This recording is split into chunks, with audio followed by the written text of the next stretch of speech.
It has been a humiliating week for nearly 300 Romanian mercenaries recruited to fight on the side of the army in the Democratic Republic of Congo. Their surrender following a rebel assault on the eastern city of Goma has also shattered the dreams of those who signed up for the job to earn big money. The BBC has seen contracts that show that these hired soldiers were being paid around $5,000, £4,000 a month, while regular military recruits get around $100 or sometimes go unpaid. The Romanians were contracted to help the army fight the Rwanda-backed M23 rebels, who say they are fighting to protect the rights of DR Congo's minority ethnic Tutsis. When the offensive on Goma started on Sunday night, the Romanians were forced to take refuge at a UN peacekeeping base. The M23 rebels were supported by troops and state-of-the-art military equipment from Rwanda and managed to reach our positions around the city of Goma. Konstantin Timofti, described as a coordinator for the group, told Romanian TVR channel on Monday. The National Army gave up fighting, and we were forced to withdraw. Romania's Foreign Ministry spokesman Andrei Tarnia told the BBC that complex negotiations followed, which saw the M23 hand over the Romanian fighters, whom he described as private employees of the DR Congo government on an army training mission, to Rwanda. Goma sits right on the border with Rwanda, and the mercenaries were filmed by journalists as they crossed over, surrendering to body searches and other checks.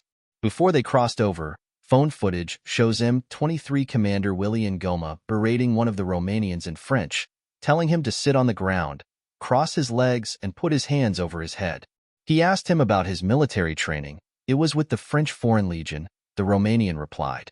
They recruited you with a salary of $8,000 a month. You eat well? And Goma yelled, pointing out the disparity between that and a Congolese army recruit's pay. We are fighting for our future. Do not come for adventure here, he warned. It is not clear where Goma got the $8,000 figure, but the contract shown to the BBC by a former Romanian mercenary in October detailed that strictly confidential remuneration for senior personnel started at $5,000 per month during active duty and $3,000 during periods of leave. The agreement outlines an indefinite period of service, with contractors scheduled to take a 1-month break after every 3 months of deployment. I had met the ex-mercenary in Romania's capital, Bucharest, where I had gone to investigate Association Ralph, which a group of UN experts say is a Romanian enterprise with ex-Romanians from the French Foreign Legion. It is headed by Hirachi Patra, a Romanian who describes himself as a military instructor. In June, while in Goma, I had noticed such mercenaries at checkpoints and deployed around the city, working closely with army.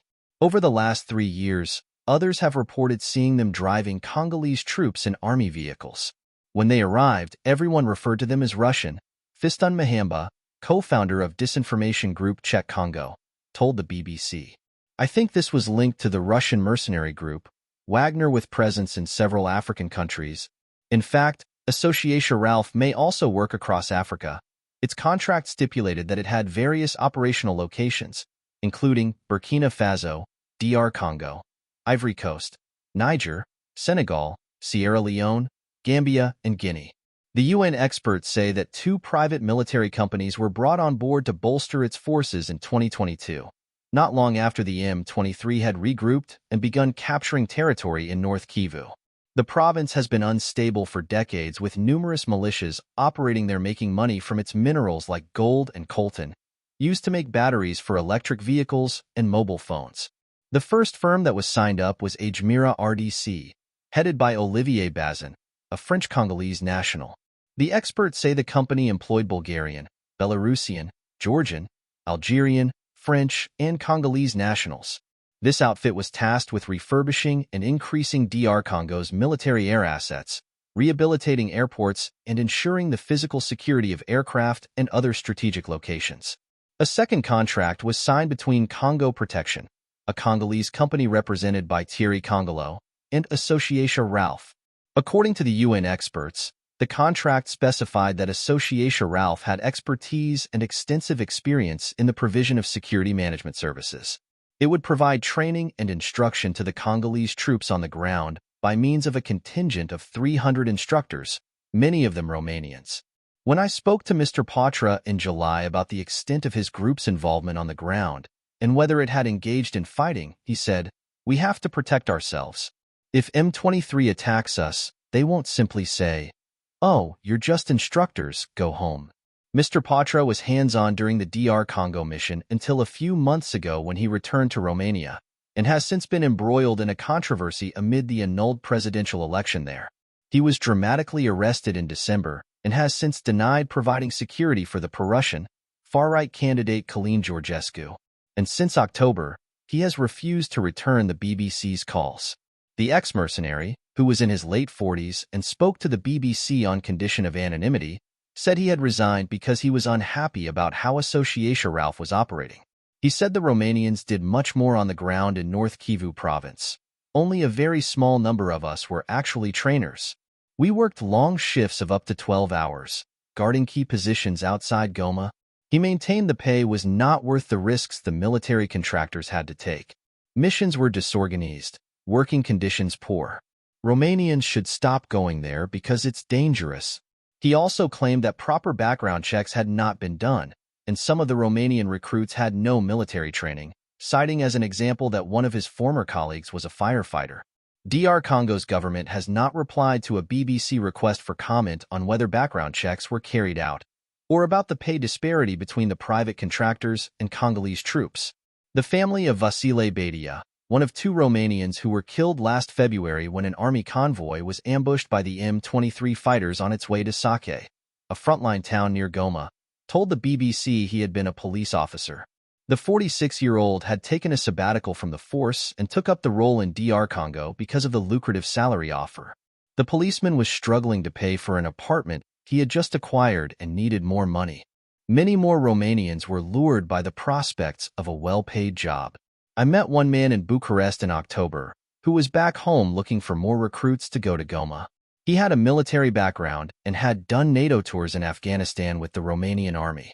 "We are very busy trying to find 800 people who need to be mentally prepared for the job and know how to fight," the mercenary recruiter told the BBC. He said he did not work for Association Ralph, but refused to say which outfit he was with. The recruits will be placed in positions corresponding to the level of their training, earning between $400 to $550 per day, he explained. When asked about the recruitment process, he emphasized its confidentiality. "Such jobs are not published anywhere," he said, adding that networks like WhatsApp were preferred. He showed me a WhatsApp group where more than 300 Romanians had signed up, many of whom were ex-military personnel. In June last year, Rwanda's government spokesperson Yolanda Makolo hid out about the presence of mercenaries in eastern DR Congo, saying it was a violation of the Geneva Conventions, which prohibit the use of hired combatants. In response, Congolese government spokesperson Patrick Muyaya dismissed what he called Rwanda's perennial complaint. "We have some instructors who come to train our military forces because we know we have this urgent situation," he told the BBC. But a Congolese soldier I met in June expressed his dismay over the army's strategy. "The pay is unfair. When it comes to fighting, we are the ones sent to the front lines first," he told the BBC on condition of anonymity. "They, the mercenaries, only come as backup." He confirmed his pay was set at around $100 a month, but was often delayed or unpaid altogether. I was last in contact with him a week ago when he confirmed he was still stationed in Kabati, near Goma, where the army has a base. "Things are very bad," he said in a voice note to me. "I have not been able to get hold of him since, and the Kabati base has since been overrun by the M23 with many soldiers killed, including his commander." Observers say the quick fall of Goma points to DR Congo's fractured defense strategy, where overlapping forces and blurred lines of command have ultimately played into the hands of M23. Richard Moncrief, International Crisis Group's project director for the Great Lakes, points out that as well as mercenaries, the Congolese army works with troops from the Southern African Development Community, SADC, a local militia known as Wazalendo, as well as soldiers from Burundi.